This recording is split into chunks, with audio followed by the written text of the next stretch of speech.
Good evening दोस्तों आप ये इकोनॉमिक टाइम्स में छपी हुई न्यूज़ देख रहे होंगे कि दिशा airbase near India Pakistan border को बिल्ड किया जा रहा है। तो दोस्तों आज हम इस न्यूज़ का संपूर्ण विश्लेषण करेंगे कि आखिर दिशा एयरबेस भारत के लिए स्ट्रेटेजिकली रूप से क्यों इंपॉर्टेंट है।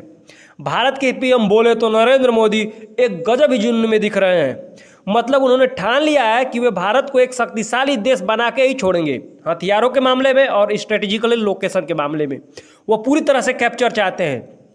क्या हुआ कि इस समय नरेंद्र मोदी गुजरात यात्रा पर है क्योंकि उन्हें गुजरात में डिफेंस एक्सपो 2022 का उद्घाटन करना है। तो क्वेश्चन आपसे पूछा जाएगा कि 2022 का डिफेंस एक्सपो का आयोजन कहाँ किया गया है, तो आपको याद रखना है इसका आयोजन गुजरात में किया गया है। किसने उद्घाटन किया? तब पीएम नरेंद्र मोदी ने। तो ये आपको याद रखना है और आपको लिख लेना है। तो वे गुजरात में गए और इसी दौरान उन्होंने भारत पाकिस्तान सीमा के पास दिशा में एक नए एयरबेस की आधारशिला रख दी, ठीक है, और कहा कि यह नया एयरबेस देश की सुरक्षा के लिए एक प्रभावी केंद्र के रूप में उभरेगा। उसके बाद उन्होंने कहा कि गुजरात भारत में रक्षा का केंद्र बनेगा। मतलब गुजरात को भारत का रक्षा का केंद्र बनाना चाहते हैं कौन? पीएम मोदी। इसी के कारण उन्होंने क्या किया है कि दिशा एयरबेस को कंस्ट्रक्ट करने का जो होता है आदेश दे दिया, उद्घाटन कर दिया है कि भाई दिशा एयरबेस बनाओ ताकि पाकिस्तान की रातों की नींव हम लोग छीन सके। और भारत की सुरक्षा में अहम भूमिका निभाएगा यह दिशा एयरबेस। वहाँ के लोग हैं उन्होंने नए हवाई क्षेत्र को लेकर उत्साहित है। उन्हें जब पता चला कि नया हवाई बेस बनेगा तो वो अत्यंत खुश हैं। दिशा अंतर्राष्ट्रीय सीमा से केवल 130 किलोमीटर की दूरी पर है। यदि हमारी वायुसेना दिशा से मोर्चा संभालती है तो हम वेस्टर्न साइड मतलब गुजरात राजस्थान वाले इलाके को पूरी अच्छी तरीके से क्या कर सकते हैं, हम लोग सेफ रह सकते हैं और किसी भी खतरे में बेहतर जवाब दुश्मन को दे सकते हैं। देखिए, समझने वाली बात यह है कि भारत इस समय डिफेंस में बहुत ज़्यादा कार्य कर रहा है। मतलब आपने देखा होगा कि जहां से हमें अटैक का डर है वहां पर सैनिक और एयरफोर्स छावनी उपलब्ध है, जैसे कि लद्दाख का क्षेत्र, गुजरात का क्षेत्र, फिर से अरुणाचल प्रदेश वाला क्षेत्र। हर जगह भारत ने लगभग अपनी छावनी बड़ी संख्या में तैयार कर रखी है और भारत हथियार अधिक से अधिक बना भी रहा है और परचेज भी कर रहा है। तो मुझे ऐसा लगता है कि आगे आने वाले समय में 2-4 सालों में ऐसा हो सकता है कि पीओके पर हमला बोलकर भारत पीओके को कब्जा कर ले। पीओके मतलब पाक ऑक्युपाइड कश्मीर पर कब्जा कर ले, क्योंकि इस तरह से भारत क्या करेगा कि अपने हथियार वृद्धि कर ही रहा है तो हथियार में ज़्यादा वृद्धि कर लेगा। और दूसरी तरफ से उसने क्या करा है, एयरबेस का भी निर्माण करा है। अगर कोई भी देश ऐसा कार्य बहुत तेजी से करता है तो अनुमान लगाया जाता है कि हो सकता है कि वह किसी दूसरे देश पर आक्रमण करे। तो मुझे ऐसा लगता है कि भारत 2-4 साल के अंदर पीओके को भारत में हासिल करने के लिए ये सब कार्य कर रहा है। क्योंकि रसिया को जब यूक्रेन पर हमला करना था तो उसने भी क्या करा था कि बहुत तेजी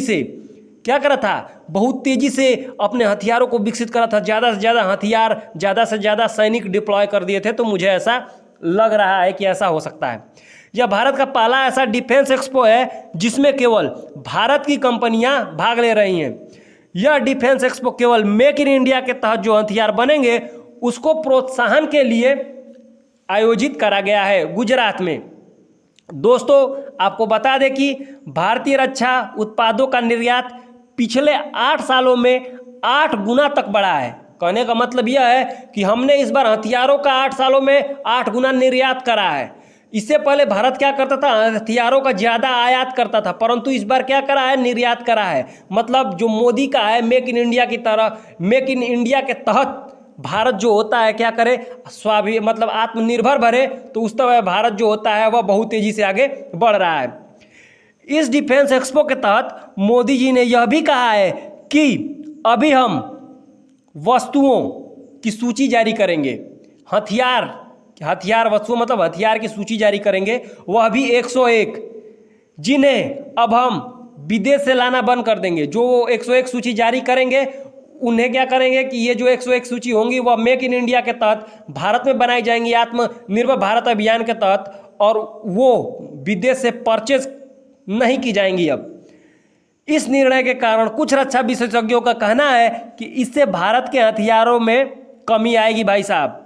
पर मोदी जी का पूरा फोकस मेक इन इंडिया के तहत भारत को आत्मनिर्भर बनाना है हथियारों में, क्योंकि भारत पूरी तरह से हथियारों के मामले में आत्मनिर्भर होना चाहता है। कारण है दोस्तों, समझिए कि अगर हम हथियारों के मामले में आत्मनिर्भर हो जाते हैं तो ना हमें रसिया को देखना पड़ेगा और ना ही यूएसए को देखना पड़ेगा। जब भी भारत का युद्ध किसी भी दूसरे कंट्री से हुआ है दोस्तों, चाहे कारगिल का हो, चाहे जो होता है 71 वाली लड़ाई हो, रसिया ने मदद करी है, इजराइल ने मदद करी है, मतलब भिन्न भिन्न देशों से भारत को मदद मिलता रहा है। इसी के कारण भारत समझ रहा है कि अगर आपको पूरी दुनिया में अपना वर्चस्व कायम करना है या शक्तिशाली राष्ट्र बनकर उभरना है, जो कि भारत है परंतु हथियारों के मामले में नहीं है, तो आपको क्या करने होंगे, स्वयं अपने आत्मनिर्भर होना होगा। कहने का मतलब अपना हथियार खुद बनाइए और खुद उसको रखे रहिए। देखिए, आप सोच रहे होंगे कि रसिया से खरीदने में क्या परेशानी है। देखिए, परेशानी कुछ भी नहीं है कि रसिया से हम लोग खरीद नहीं सकते, खरीद सकते हैं, परंतु याद रखिए कि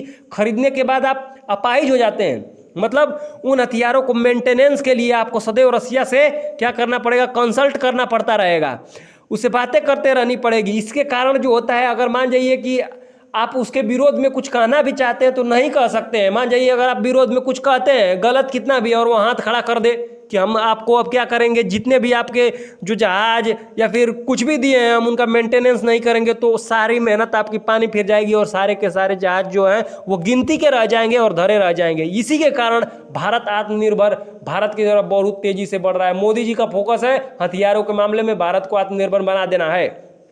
दूसरी ओर इस एयरबेस के बनने से भारत वेस्टर्न साइड में जल, थल और वायु तीनों माध्यम से मार कर सकता है, जिससे पाकिस्तान की चिंता बढ़ गई है।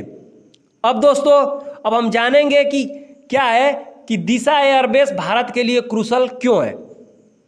क्योंकि जब यह बेस ऑपरेशनल हो जाएगा, मतलब जब इस पर कार्य शुरू हो जाएगा, फ्लाइटें उड़ने लगेंगी, तो याद रखिए, तो यह गुजरात के भुज एयरबेस और राजस्थान के उत्तरौल एयरबेस के बीच ब्रिज का कार्य करेगा। ब्रिज का कार्य करेगा मतलब दूरी घटा देगा। जो दूरी बढ़ी हुई है वह बहुत ही कम समय में हम लोग जाकर वहां पर पहुंच जाएंगे। अगर इस एयरबेस की बात करी जाए तो यह 130 किलोमीटर दूर है इंडो पाकिस्तान बॉर्डर से। कितने? 130 किलोमीटर दूर है। इसका मतलब यह हुआ कि यह स्ट्रेटेजिकली रूप से बहुत ही इंपॉर्टेंट है। मान जाइए वार होता है तो भारत के जो फाइटर जेट हैं यहाँ से आसानी से उड़ेंगे और 5 मिनट से भी कम समय में सीधे पाकिस्तान में धावा, पाकिस्तान नेस्तानाबूद। भारत के लिए, क्योंकि